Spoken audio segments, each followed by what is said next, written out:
Bonjour, et bienvenue dans le mot fiscal de la semaine. Aujourd'hui, nous allons découvrir un concept essentiel en fiscalité. La résidence fiscale. C'est un point clé, car c'est elle qui détermine dans quel pays une personne ou une entreprise doit payer ses impôts. Alors, qu'est-ce que la résidence fiscale?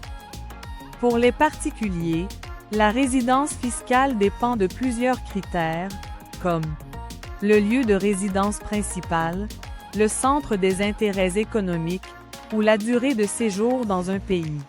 Généralement plus de 183 jours par an. Mais attention! Il est possible de remplir les critères de résidence dans deux pays différents.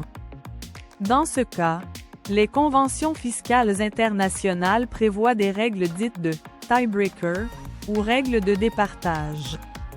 Leur objectif est de déterminer dans quel pays une personne est considérée comme résidente fiscale lorsque deux États revendiquent cette résidence en même temps.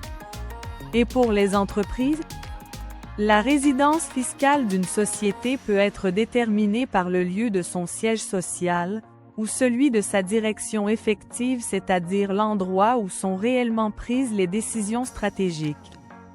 Pourquoi c'est important?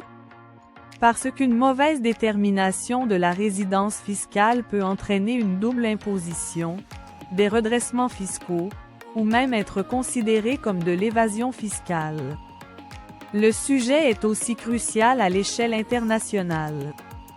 Il est au cœur des débats sur la fiscalité des géants du numérique, souvent désignés par l'acronyme GAFAM, Google, Apple, Facebook, Amazon et Microsoft.